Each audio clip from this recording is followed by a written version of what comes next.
Sobre tarifaço, porque esse é um tema que preocupa desde a indústria até o consumidor. E para falar sobre como essa medida pode impactar o brasileiro, eu vou chamar agora a advogada tributarista Tatiana Navarro, que é procuradora de assuntos tributários da OAB-DF. Tatiana, muito boa tarde, obrigada por participar aqui do Agora Metrópolis. Eu quero começar com a gente discutindo quais são as medidas cabíveis para o Brasil, porque o Brasil anunciou, por exemplo, que pretende aplicar a lei da reciprocidade, mas eu quero entender também, é possível, por exemplo, recorrer à Organização Mundial de Comércio nesse caso? Quais são os próximos passos, as medidas que o Brasil poderia adotar nesse caso? Boa tarde, Camila. É sempre um prazer estar aqui no Metrópolis. Vamos lá. O Brasil tem essa questão da reciprocidade, que já foi aprovada.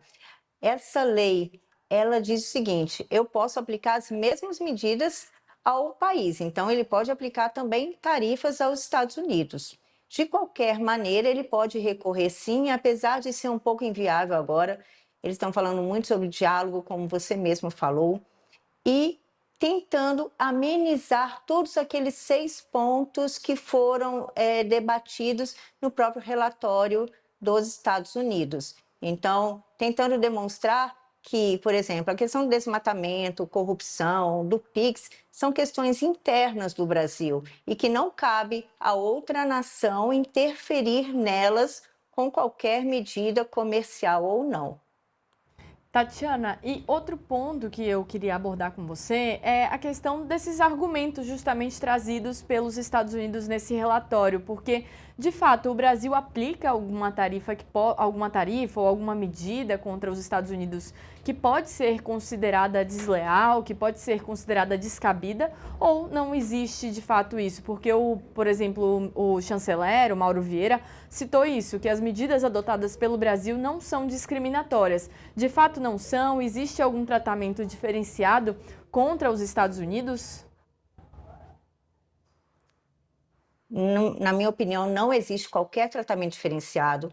O que foi feito foi uma análise, né, de alguns pontos que é a política brasileira. Então, o que eles alegam, por exemplo, no caso do PIX, que é nossa menina dos olhos de ouro, vamos dizer, do próprio governo, é que o PIX ele cria uma vantagem em cima das empresas norte-americanas, que têm meios de pagamento pagos. Então, que a gente prefere defender o PIX, que é um sistema gratuito.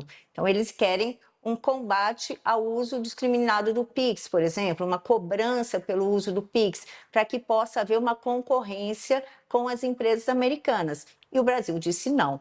No caso até da própria corrupção, os Estados Unidos entendeu que o Brasil não tem medidas efetivas para combate à corrupção, assim como o desmatamento.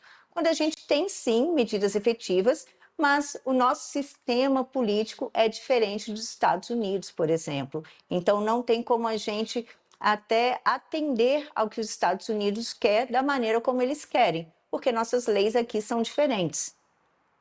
Tatiana, e aproveitando que a gente está falando sobre PIX, tem um outro ponto que é a questão de possivelmente aplicar tarifas, por exemplo, ao PIX. No Congresso Nacional existe a PEC do Banco Central que inseriu, inclusive, um ponto que trata sobre isso, a proteção ao PIX, de evitar que possa ser aplicado qualquer tipo de cobrança, qualquer tarifa sobre o PIX. Eu quero saber a sua avaliação em relação a isso. É importante a gente tentar preservar o PIX a nível nacional, aprovar alguma medida aqui dentro do Brasil para evitar que sejam aplicadas tarifas ao PIX, para evitar, por exemplo, que o Brasil esteja vulnerável a esse tipo de pressão externa?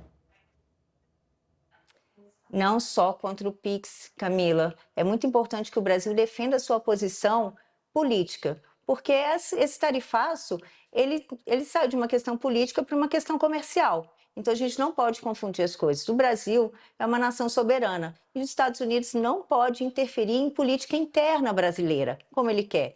Então, ele quer que taxe o PIX, mas a gente tem leis que defendem o PIX. O que a gente faz? A gente defende a nossa soberania. É muito importante a gente ter esses pontos, porque a partir daí começam a sair várias fake news sobre tarifas do PIX, como já existiu no passado. Isso interfere até no próprio sistema do governo. Então, até agora, o governo se manteve firme nas suas alegações de que não vai ter taxação do PIX, mesmo os Estados Unidos querendo essa medida, vamos dizer assim.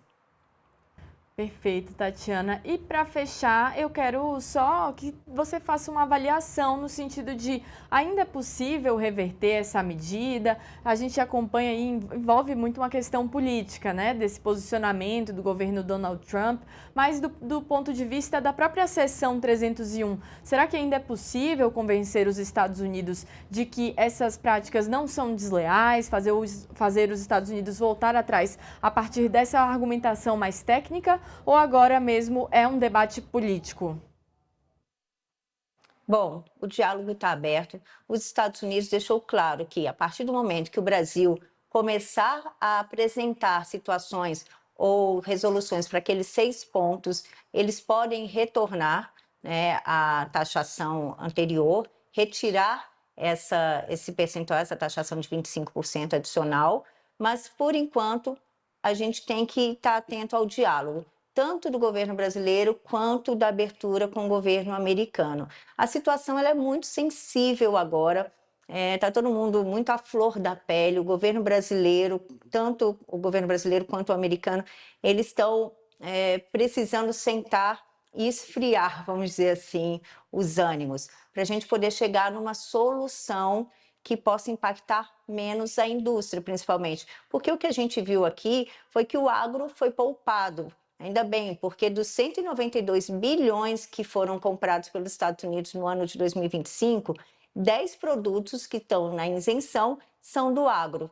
Então, a gente vê que o impacto ele vai ser alto, mas não tão alto quanto a gente esperava, né? Porque por aí, vamos colocar aí que 100 bilhões estão sendo impactados, só de compras que são relativos à indústria. Então, a gente tirou uma parte. Mas eu acho que vale o diálogo, vale a gente tentar também demonstrar nossa soberania, porque a gente não pode baixar a cabeça para os Estados Unidos da forma como eles querem. A questão é a política do mundo mudou, o Trump está aí provando que nada é perene na política e que a gente pode sim, de repente, com uma mudança de governo no futuro, também reverter essa taxação, por que não? Tanto no Brasil quanto nos Estados Unidos. Mas agora a gente tem que esperar e confiar que o diálogo vai ser o melhor para todo mundo. Inclusive, esse ponto, Tatiana, que você menciona dos produtos que estão isentos, é uma outra estratégia, né? Ao invés de tentar reverter de maneira global essa taxação, também existe essa tentativa, inclusive por parte de setores da indústria, de ampliar essa lista de isenções, né? Fazer com que alguns produtos saiam aí dessa lista, alguns setores sejam isentos para, pelo menos, dirimir um pouco, diminuir os impactos desse tarifaço, salvar, pelo menos, alguns setores estratégicos, né? As próprias empresas americanas estão trabalhando nessa lista de isenção, porque essa lista de isenção veio principalmente deles. Foram escolhidos diversos produtos que são sensíveis à economia americana. Então, por exemplo, a gente tem aqui no Ceará uma produção de mel que é exclusiva dos Estados Unidos, a gente só vende para os Estados Unidos. Isso ia afetar, óbvio, nossa produção, mas também ia afetar o próprio consumidor americano que não tem produção de mel interno para suprir o seu consumo, né? Então a gente vê isso na carne, nos pescados, no próprio petróleo, na castanha. Então todos esses itens que são sensíveis à economia americana foram poupados. De repente, se a gente tiver uma força das empresas americanas demonstrando que demais produtos também são sensíveis, a gente consiga estender essa lista aí em pouquíssimo tempo. Perfeito. A gente acompanhou então agora um pouco, né, dessa repercussão e dos próximos passos em relação ao tarifaço com a Tatiana. Tatiana, muito obrigada por participar do Agora Metrópolis e a gente segue ligado no assunto. Eu que agradeço, Camila. Boa tarde. Boa tarde. Então, olha.